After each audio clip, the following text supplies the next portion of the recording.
우리에게 주신 하나님의 말씀 고린도후서 12장 7절 말씀 신약성경 1017페이지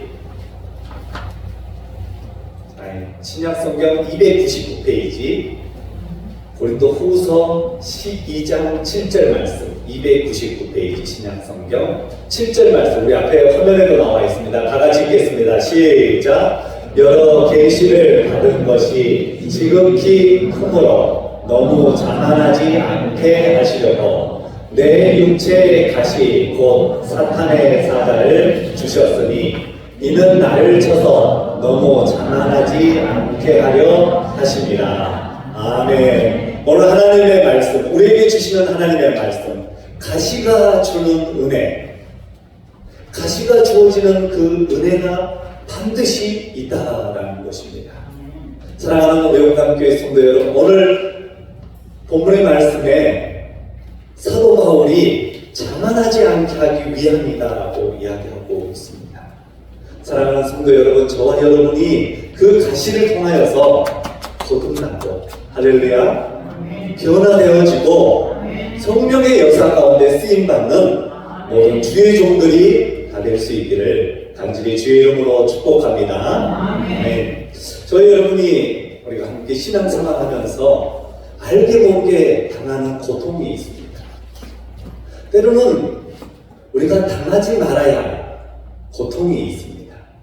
당해야만 해야 할, 감당해야만 할 십자가가 있듯이 그것을 내가 지고 가야 할 그 십자가가 있듯이 내가 당해야만 하는 것이 있고 당하지 말아야 할 것들이 분명하게 구분되어져 있다는 것입니다. 죄로 인한 고통은 당해서는 안 될 것입니다. 할렐루야. 우리는 예수님께서 십자가상에서 그 모든 죄를 청산해 주셨기 때문에 그렇습니다. 우리는 이 성결치 못하여 당하는 고통을 당해서도 안 되는 것입니다. 아무리 세상이 유혹이 많아지고 변화되어지면서 사람들의 가치관과 세계관을 뒤흔들어 놓는다 할지라도 여러분의 그 몸과 마음을 해쳐서는 안 되는 것입니다. 예수 그리스도 십자가의 대속의 은혜가 여러분에게 있음을 여러분 기억할 수 있기를 간절히 주의 이름으로 축원합니다. 병으로 인한 고통도 우리는 당하지 말아야 합니다. 예수님이 우리에게 연약한 것을 친히 담당하시고 병을 짊어지고 가셨기 때문입니다. 저주의 고통도 당하지 말아야 합니다. 주께서 저주를 받아 우리 대신하여 십자가에 매달려서 저주로부터 속량해 주셨습니다. 지옥의 고통은 말할 필요도 없습니다. 예수님께서 친히 음부에 내려가셔서 사흘 만에 사망의 음부를 멸하시고 부활하셨습니다. 할렐루야. 예수님은 죽지 아니하시고 죽음 후에 그 죽은 것 같지만 예수님께서 3일 후에 다시 부활하셨습니다. 이와 같은 고통은 예수님께서 우리를 위하여 십자가상에서 모두 다 담당해 주셨습니다. 그렇다면 오늘 고린도후서 12장 1절부터 10절에 안에 나와 있는 하나님의 은혜, 약한 가운데 찾아오는 그 은혜, 그 가시로 통하여서 주어진 그 은혜가 무엇인지 우리는 다시 한번 되돌려 보아야 할 것입니다. 바울은 참으로 심한 고난과 고통 가운데 있었지만 그것을 피하지 않았습니다. 그것을 멀리하지 않았습니다. 오히려 함께 가지고 갔습니다. 그 안에 하나님이 주신 은혜가 없기 때문에 하나님의 역사가 그 안에서 일어나고 있었기 때문에 그렇습니다. 그렇지 않으면 성숙한 성도로서 성장할 수 없기 때문에 사도로서의 사도의 그 직분을 감당할 수 없기 때문에 그는 그 모든 것을 승화시켜서 하나님으로 또 이 모든 것이 이루어지고 감당할 수 있습니다. 라는 것입니다. 우리가 사는 인생에 파란만장한 사연들이 있습니다. 힘들고 어려운 수많은 시간들이 순간들이 찾아오게 됩니다. 누구에게나 이런 일들이 있게 되는 것이죠. 우리 인생은 누구에게나 가시가 있습니다. 그 가시가 때로는 나를 찌르면 아픕니다. 때로는 그 가시가 내 안에서부터 찾아올 때 나를 아프게 합니다. 여러분, 외부적으로부터 가시가 나를 향해 찾아올 때 너무너무 상처 입고 고통받습니다. 때로는 이 가시가 내 앞길을 막는 것만 같습니다. 걸림돌이 되는 것 같습니다. 그러나 그것은 걸림돌로 끝나서는 안 되는 것입니다. 그것으로 통하여서 우리는 디딤돌이 될 수 있도록 더 하나님 앞에 기도하고 더 하나님 앞에 믿음을 달라고 하나님께 찬양하며 하나님께 영광을 올려드려야 할 줄로 믿습니다. 우리가 디딤돌로 삼으면 되는 것입니다. 하나님의 은혜를 가져다주는 축복의 도구로 삼으라는 것입니다. 우리의 인생의 가시가 주는 은혜가 무엇일까요? 그것은 바로 우리를 교만하지 않고 하나님 앞에 매달리도록 하나님만 바라볼 수 있도록. 얘야 너 나만 바라볼 수 없니? 왜 그렇게 너는 세상으로 나가려고 하니? 너는 왜 그 세상의 헛된 것을 향하여 쫓아가려고 하니? 내 앞에 있으면 평안이 없고 기쁨이 없고 너의 모든 삶을 책임져 줄 텐데 그 한 시간도 알지 못하고 그렇게 두려워하며 염려하며 걱정하고 생각하고 있느냐? 주님 말씀하시는 것입니다. 하나님이 바울에게 가시를 주신 이유는 바로 자만하지 않게 하기 위함이었습니다. 하나님을 더욱더 사랑하게 하기 위함이었습니다. 바울에게 가시가 어떤 것이가 있었습니까? 그 가시는 이루 말할 수 없을 정도로 가시가 많았습니다. 그가 가는 곳곳마다 그를 늘 환대하고 좋아하고 축복해 주는 사람만 있는 것이 아니었습니다. 때로는 거짓된 자, 때로는 그의 사도성을 부인한 자, 그의 그 말씀을 듣지 않는 자, 여러 많은 사람들이 주변에 곳곳에는 깔려 있었습니다. 그러나 결국 바울은 나는 사도 중에 사도요 가장 작은 자라고 고백하게 됩니다. 나는 죄인 중에 개수입니다라고 여러분 고백하고 있는 것입니다. 사랑하는 우리 용담교회 성도 여러분, 우리가 함께 고백했으면 좋겠습니다. 나는 개수입니다. 나는 죄인이다 이 말입니다. 나는 주님 아니면 살 수 없다라는 것입니다. 여러분 스스로 여러분 살 수 있습니까? 여러분 스스로 해결할 수 있습니까? 아니, 할 수는 있겠죠. 몇 발짝은 못 가는 거예요. 같이 하나님이 함께 할 때, 하나님의 영이 임할 때 그 발걸음이 가벼워지고 노래가 나오고 어깨가 춤을 추고 하나님의 그 은혜 가운데 속에서 푸른 초장 10만한 물 가운데 내가 사나이는 음치와 골짜기로 다닐지라도 해를 두려워하지 않는 것은 주의 지팡이가 막대기로 나를 많이 하십니다. 사도 바울, 사랑하는 우리 용담교회 성도 여러분, 사도 바울이 바울이 될 수 있었던 것은 그의 가시가 늘 따라다녔기 때문에 절대적으로 하나님의 은혜가 필요했음을 그는 알았던 것입니다. 난 하나님을 떠나서는 살 수 없구나. 지금 하나님이 나와 함께 일하고 계시는구나. 내가 하나님을 부인할 수도 없고 내가 하나님을 떠날 수도 없구나라는 것을 분명히 알았던 것입니다. 우리가 가시에 찌를 때 우리로 인하여 변화를 받아야 되는 것입니다.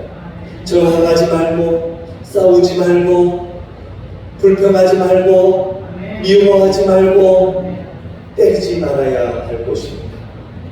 찌르는 자가 변화되는 것이 아니라 찔리는 자가 변화되어야 하는 것입니다. 여러분, 우리는 상대방이 변화되기를 바랍니다.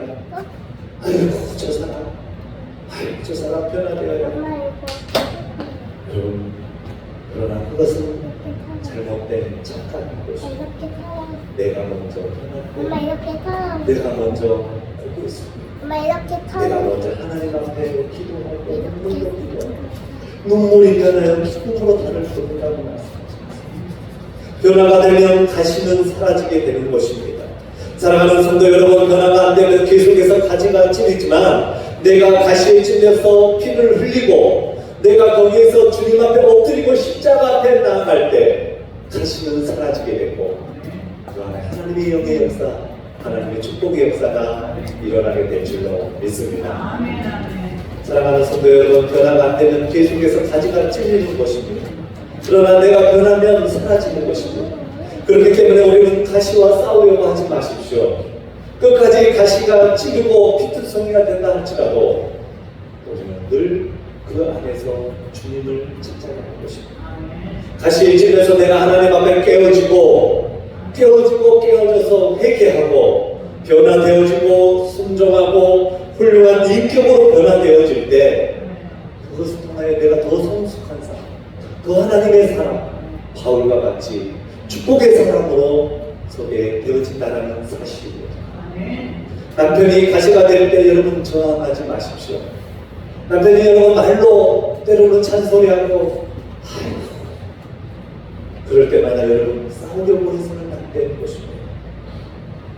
찔리면서 하나님 앞에 나와 부르짖어야 합니다. 요즘 어떻게 된 세상인지 같이 싸웁니다. 네가 옳으네, 내가 옳으네. 네가 그렇게 말을 해야 되겠냐? 네가 꼭 그렇게 행동을 해야 되겠느냐? 서로 싸웁니다. 그리고 상처 입고 둘 다 그냥 회장병으로 각방으로 들어가서 밥도 서로 안 차려주고 서로 그러는 때가 있습니다. 우리는 찔리면 찔릴수록 하나님 앞에 나와 부르짖어야 합니다. 옛날에 우리 어머니 아버지는 주님 앞에 나와서 얼마나 울었는지 모릅니다. 나는 먹을 게 이것밖에 없습니다. 우리 자식 가르쳐야 되는데 이거 없습니다. 하나님, 때로는 가정이 여러 많은 환란이 있고 어려움이 찾아오고 하나님 어떻게 감당해야 될까요? 하나님 나에게 찾아오는 이 가시와 그렇게 하나님 앞에 나와 부르짖었습니다. 하나님께서 열어주십니다. 아내가 가시가 되어서 자꾸 찌르고 바가지 긁고 고통을 주거든 아내와 싸우려고 해서는 안 됩니다. 여자가 그렇게 말해서도 안 되는 것입니다. 우리는 높여줄 때 같이 올라가게 된다는 사실을 기억합니다.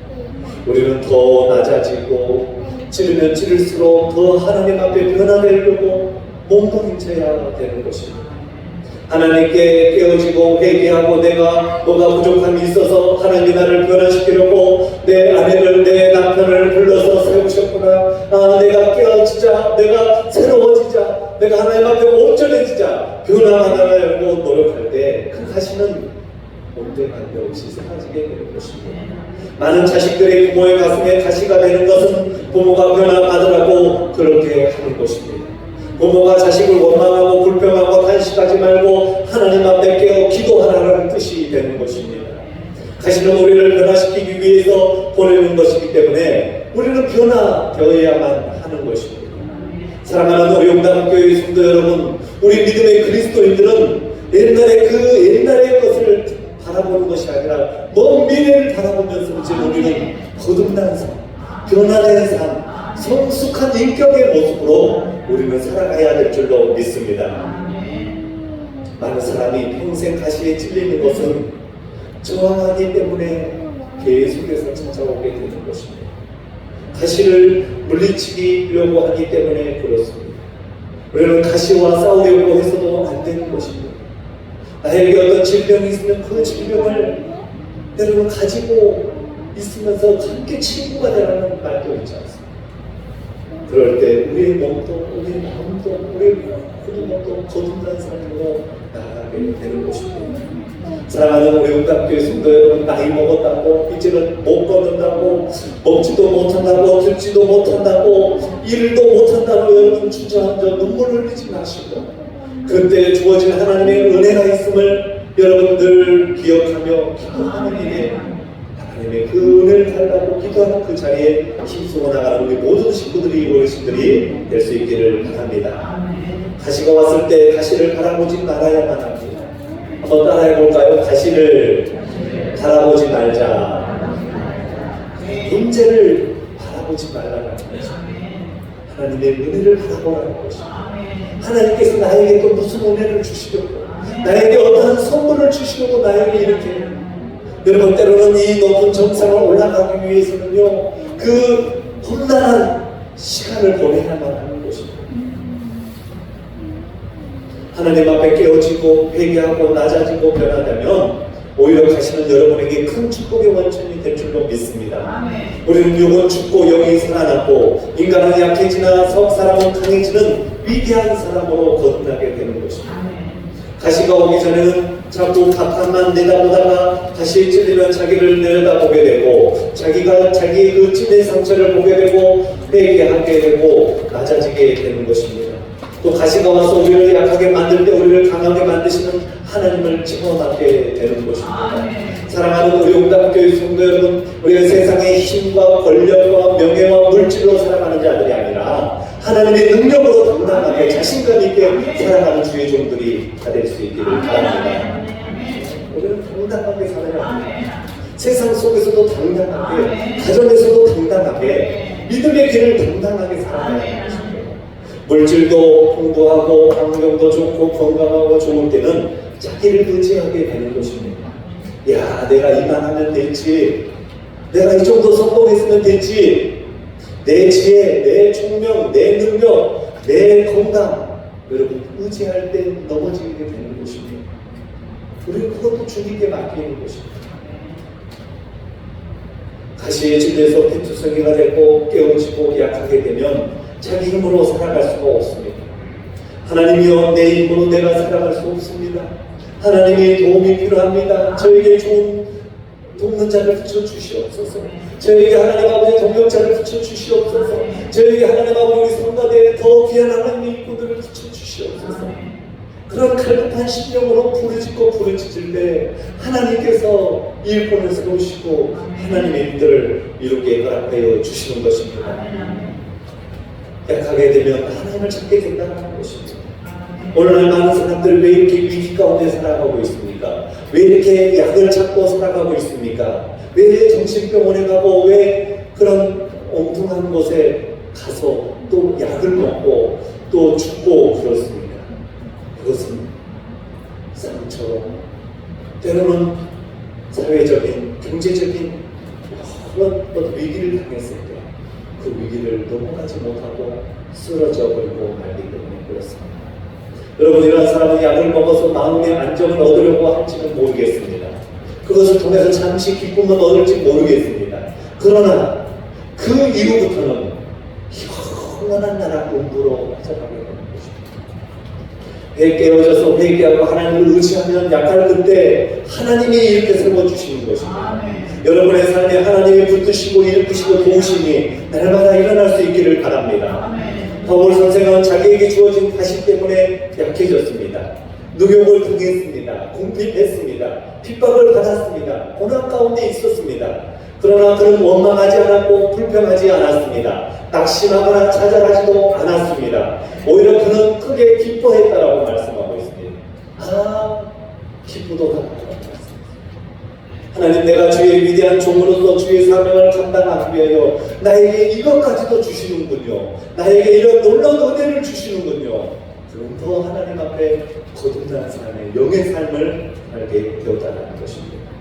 하나님은 내가 위대한 일을 하는 것 이상으로 더 위대한 일을 하고 현재의 큰 그릇 이상으로 큰 그릇이 되기 위해서는 더 깨어지고 더 겸손해야 되는 것입니다.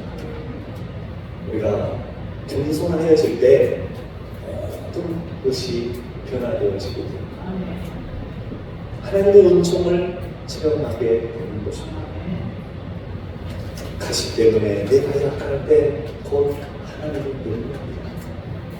오늘 말씀에 보니까 9절에 이렇게 나에게 이르시기를 내 은혜가 내게 좋다. 내 은혜가 내게 좋다. 여러분 행복하십니까? 행복하십니까?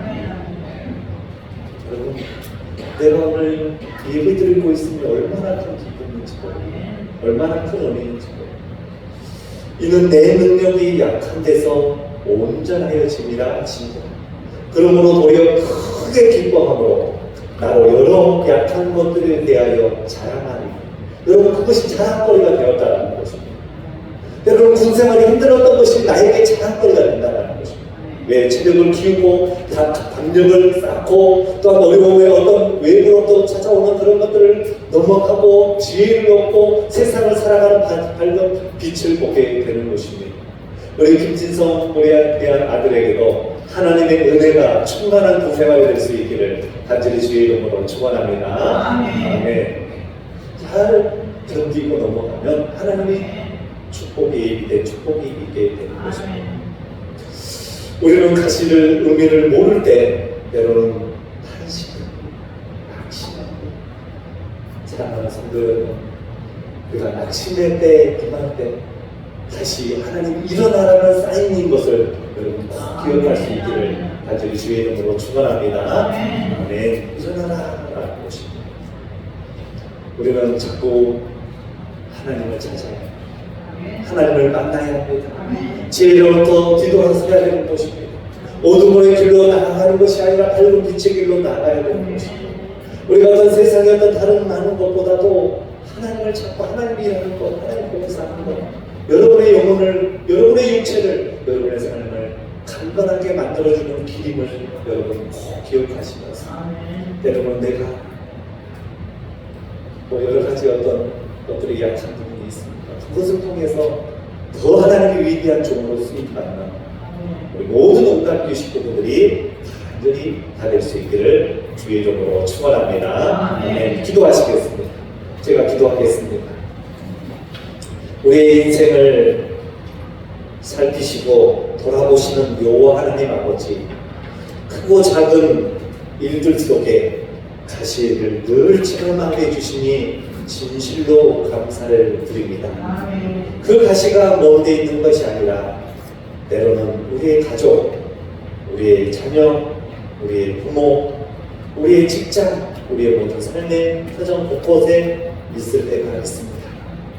하나님, 그럴 때마다 하나님, 우리가 저항하지 않고 가시를 무림치려고 하지 않고 오히려 그 가시 속에서 피투성이를 흘리며 가시를 끌어안고 눈물 흘리며 변화받아 하나님께 영광 돌릴 수 있는 우리 모두가 되게 하여 주시옵소서. 오히려 그 가시를 통해서, 그 문제를 통해서 기뻐할 수 있는 영혼들이 되게 하여 주시옵소서. 즐거워하며 감사하며 신앙생활에 나갈 수 있는 능력이 우리 가운데 있게 하여 주시옵소서. 주님, 오늘 사도 바울의 영이 사도 바울에게 임했던 은혜가 우리 가운데, 우리의 삶의 그 인생길 가운데 놓여질 때가 있습니다. 우리가 주님을 부인하지 않게 하시고 주님을 멀리하지 않게 하여 주시고 오히려 그것을 붙잡음으로 말미암아 더 위대한 종으로 살아가는 우리 모든 옥답교회 식구들, 가족들, 우리 모든 일터들이 되게 하여 주시옵소서. 감사하며 예수님 이름으로 기도드리옵나이다. 아멘. 우리 다 같이 자리에 일어나서 438장 보시겠습니다.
언제나 동행하니 하늘나라 하나님 아버지, 우리 사랑하는 성도들의 마음이 천국이 되게 하여 주시옵소서. 사랑의 하나님 아버지, 우리가 모든 것이 답답했던 심령들이 풀어지고 해결받는 은혜가 우리 모든 공감교회 식구들 가운데 임하게 하여 주시옵소서. 하나님 아버지, 때로는 우리 앞에 여러 많은 건강으로, 물질로, 또 사람으로, 어떤 여러 많은 환경과 조건 때문에 내 삶의 여러 고난과 고통 가운데 있을 때가 있습니까? 하지만 지금도 그 일들로 어찌해야 될지 하나님 앞에 부르짖는 심령이 있습니까? 하나님 찾아가 만나 주시옵시고, 주여 하나님 아버지, 그 마음에 성령의 감화 감동을 부어주시사 하나님의 놀라운 은혜를 경험하는 역사가 있게 하여 주시옵소서. 하나님, 오늘도 주님 앞에 나와 예배한 우리 성도님들 일일이 기억하여 주시고, 주여 하나님의 귀한 종으로 정말 그 어떤 모습이든지 사랑을 전하는 자, 희생을 주여 마땅히 감당하는 자, 하나님의 영광을 이루는 자 되게 하여 주시옵소서. 오늘 함께 하고 싶지만 나오지 못하고 있는 우리 많은 식구들이 있습니다. 멀리 출타해 있는 집사님도 계십니다. 하나님, 몸이 아파서 나오지 못한 심령도 있습니다. 오랫동안 몇 년 동안 멀리 떨어져 있는 우리의 식구들도 있습니다. 하나님 아버지 기억하여 주시옵시고, 어디에 있든지 무엇을 하든지 일터 가운데 있다 할지라도 하나님의 강력한 역사 붙드심이 우리 믿음의 귀한 권속들 위에 임하게 하여 주시옵소서. 이제는 우리 주 예수 그리스도의 은혜와 우리 하나님 아버지의 극진하신 사랑하심과 성령님의 감화 감동 교통 역사하심이 오늘 주님의 성전을 찾아 이렇게 나와 예배하는 김상년 권사님과 김영금 권사님 머리머리 위에, 우리 김진성 일병의 앞으로의 군 생활 위에, 그리고 사랑하는 아버지 김혜균 집사님과 한효정 집사님 머리머리 위에, 우리 교회에 계속해서 나오고 계시는 수많은 우리 많은 일꾼들 머리머리 위에, 그리고 오늘도 여러 모양으로 봉사하고 수고하고 하나님 앞에 감사로 나가는 영혼들 머리머리 위에, 또 식당 봉사로 나가는 우리 귀한 우리 정복순 집사님의 암달 위에, 또한 우리 모든 식구들의 그 가시 위에 이제부터 영원토록 함께 하옵시기를 간절히 축원하옵나이다. 아멘.